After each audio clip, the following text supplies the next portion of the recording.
Cher François-Marie, merci.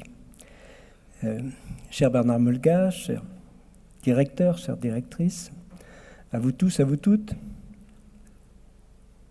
Mais c'est avant tout à vous, ici, que, chers et chers élèves, alors dans quelques minutes on pourra dire chers et chers anciens élèves, que je souhaite m'adresser. Votre génération sera celle de la transition écologique.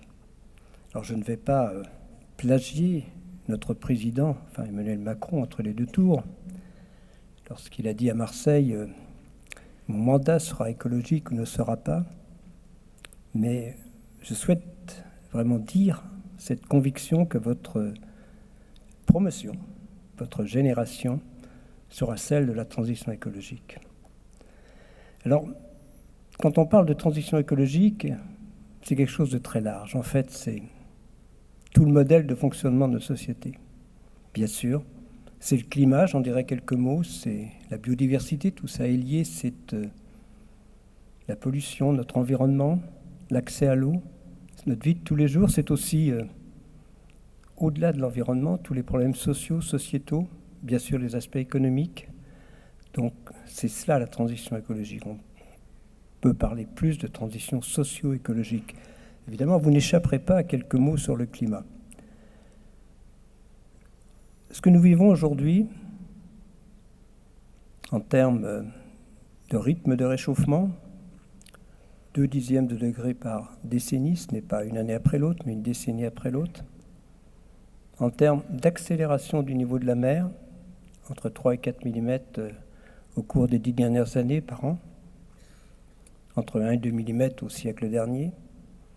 En termes d'intensification des événements extrêmes, vagues de chaleur, sécheresse, pluie torrentielle, eh bien c'est ce que notre communauté envisage depuis 40 ans. Ce n'est pas une surprise. Donc ce n'est pas une surprise parce que collectivement, nous avons modifié la composition de l'atmosphère en gaz à effet de serre. De façon simple, nous avons augmenté le chauffage, et quand on augmente le chauffage, eh bien, c'est assez naturel que la température de ce milieu augmente, même si c'est compliqué à l'intérieur. Donc ce n'est pas une surprise, et le fait que notre communauté ait correctement envisagé, presque notre regret quelquefois, ce que nous vivons aujourd'hui, doit nous inviter à lui accorder de la crédibilité. C'est ce qui n'a pas été fait au cours des 40 dernières années. Donc, accordons de la crédibilité à ce que cette communauté, les modélisateurs du climat en particulier, envisagent à horizon de 2050 et au-delà. Alors, bien sûr, pour envisager l'avenir, il faut faire des hypothèses sur le rythme d'émissions de gaz à effet de serre. Dans le dernier rapport du GIEC, il y a 5 scénarios, 2 scénarios émetteurs, un scénario intermédiaire, 2 scénarios sobres. Allez, les scénarios émetteurs, ça correspond à ce qui se passerait si nous ne faisions rien. Ce n'est quand même pas le cas. Mais les conséquences sont très clairement telles qu'il faut tout faire pour les éviter. Alors, disons quelques conséquences très rapidement, bien sûr, mais la conclusion première du 6e rapport du GIEC, eh bien, c'est que de façon certaine, alors d'abord, de façon certaine, nous sommes à l'origine du réchauffement que nous vivons aujourd'hui, et très probablement de l'ensemble du réchauffement que nous vivons aujourd'hui, et de façon certaine, ce réchauffement est une menace pour notre humanité et la nature qui l'entoure. Donc, c'est en tout cas cette menace, elle est bien sûr beaucoup plus prégnante si rien n'est fait pour lutter contre le réchauffement climatique. Menace en termes d'acidification de l'océan, en termes d'intensification des événements extrêmes. Ces événements extrêmes vont continuer à s'intensifier.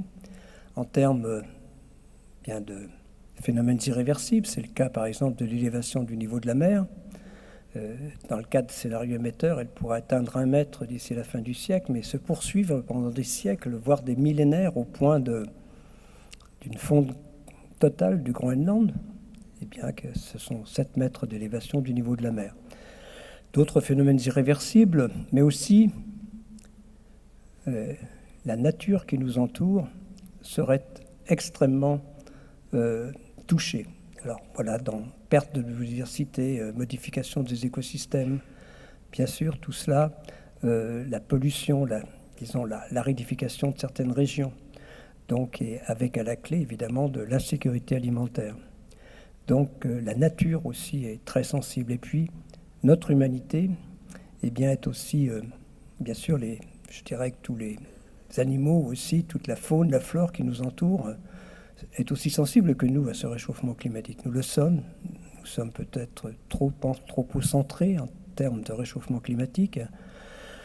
Mais c'est vrai qu'il y aura des conséquences sur des problèmes de santé. On le voit bien.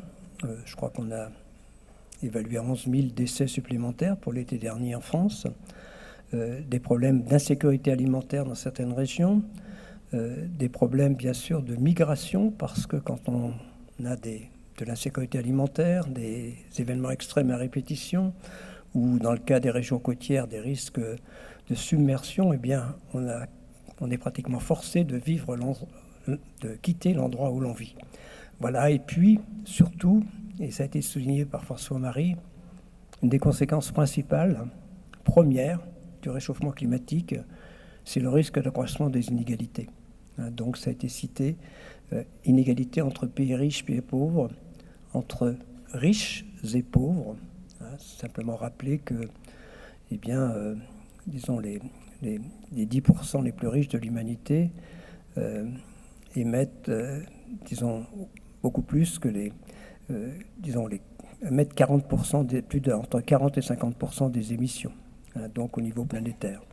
Et bien sûr, tout cela est très bien documenté, mais il y a aussi des injustices. Je me suis beaucoup penché sur le problème de justice climatique, plutôt d'injustice climatique. Il y a aussi des injustices, évidemment, par rapport aux conséquences, par rapport à la capacité des personnes à faire face aux conséquences du réchauffement climatique. C'est vrai en France, c'est vrai. Il faut regarder aussi notre pays. Les plus modestes sont moins à même de faire face au réchauffement climatique. Et on peut aussi avoir des inégalités dans les mesures qui peuvent être proposées pour lutter contre le réchauffement climatique. Par exemple, l'augmentation de la taxe carbone, il y a maintenant 4 ans, aurait, de façon relative bien sûr, affecté 3 fois plus les bas revenus que les hauts revenus. Pas de façon absolue, puisque ce sont les hauts revenus qui émettent le plus, mais de façon relative. Et on voit bien que c'était une des raisons, cette augmentation de la taxe carbone, du mouvement des Gilets jaunes. Donc, on voit bien que c'est toute la société qui est concernée, toute la nature qui nous entoure, mais aussi, évidemment, et quand on regarde les solutions, ça semble évident, tout notre modèle économique.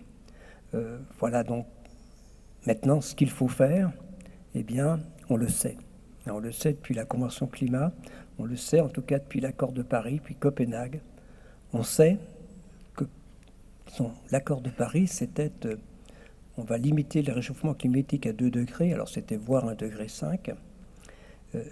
C'est quoi l'idée derrière? Eh bien, c'est tout simplement le limiter de façon à ce que votre génération, dans la seconde partie de ce siècle, puisse s'adapter aux conséquences du réchauffement climatique. C'est du bon sens. En fait, depuis l'accord de Paris, il y a eu un rapport sur un climat à 1,5 degré. On a déjà pris un peu plus de 1 degré. Et de façon très claire, il serait beaucoup plus facile pour vous de vous adapter au réchauffement climatique s'il était limité à 1,5 degré qu'à 2 degrés. Voilà, 1,5 degré, ça compte. C'est très clair, c'est le message. Et à Glasgow, la dernière conférence climat, eh bien, ce qui a été mis en avant, c'est la nécessité de prendre des mesures pour limiter le réchauffement climatique à 1,5 degré. Alors, on comprend bien que si on veut limiter le réchauffement climatique, il faut stabiliser l'effet de serre et le faire d'autant plus rapidement qu'on a un objectif ambitieux. Alors, par rapport à, disons, pour ce qui concerne 1,5 degré, eh bien, il faudrait que la neutralité carbone soit atteinte d'ici 2050.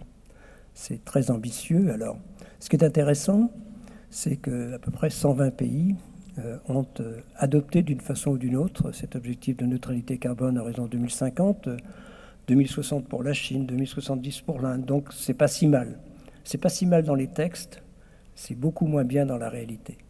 Parce que, actuellement, nous sommes sur une trajectoire qui nous emmène vers 3 degrés. Nous savons d'ores et déjà que si rien ne change d'ici là, même si les engagements de l'accord de Paris sont tenus, eh bien, nous aurons 2 fois trop d'émissions en 2030 par rapport à ce qu'il faudrait pour avoir des chances de rester sur une trajectoire à 1,5 degré. Nous allons vers 3 degrés, c'est 2 fois trop.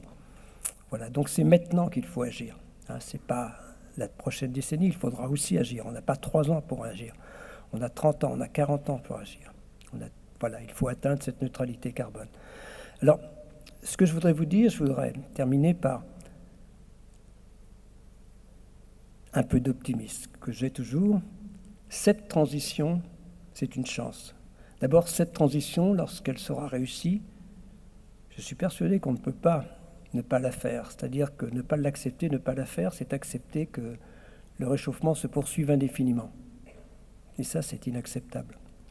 Donc, une fois qu'elle sera réussie, eh bien, c'est, je crois, la qualité de vie qui sera au rendez-vous, une meilleure qualité de vie. Et puis, sur tout le chemin, eh bien, pour la réussir, il faut beaucoup de recherche, d'innovation, d'inventivité. En gros, il faut beaucoup d'ingénieurs, mais il faut que ces innovations s'inscrivent, et c'est ça qui est important, dans cet objectif de neutralité carbone. Donc il faut être capable de les évaluer par rapport à l'objectif de neutralité carbone. C'est ça le message. Donc innover, aller de l'avant. Il y a beaucoup de choses à faire, pas que des innovations technologiques. Bien sûr, il peut y avoir des organisations sociétales, simplement dans l'organisation du travail. Pas que des innovations technologiques, il y en a besoin aussi. Mais voilà, c'est ce message. Donc c'est un message d'espoir. Je vous encourage à l'action. Voilà, et François-Marie l'a dit, mais l'éducation est très importante. Pour moi, ça compte beaucoup. Voilà, ce rapport que nous avons remis avec Luc Abadie, grand spécialiste de la biodiversité, à Frédéric Vidal, a été repris par Sylvie Retailleau. Nous aurons une journée de lancement le 20 octobre à Bordeaux de cette initiative. Et voilà, et j'espère que l'objectif est quand même ambitieux. C'est tout simplement la mission était que 100% des étudiants d'enseignement supérieur soient sensibilisés, formés à la transition écologique. Et c'est inscrit dans la loi. Donc, ce n'est pas suffisant pour le réaliser. Mais c'est ambitieux. Il faudrait vraiment que, quelle que soit la filière, sciences humaines et sociales, philosophe, eh bien, chacun, à l'issue de son cursus, sache de quoi il parle quand il parle de la transition écologique. Voilà, et je voulais simplement remercier, puisque vous en avez parlé tous les trois, remercier des actions que vous avez déjà faites, remercier les élèves de leur engagement. Je sais qu'il y en a beaucoup qui sont engagés. Et je le redis, avec un peu d'optimisme, vous engagez à l'action. Vous avez beaucoup à faire. Merci à l'avance.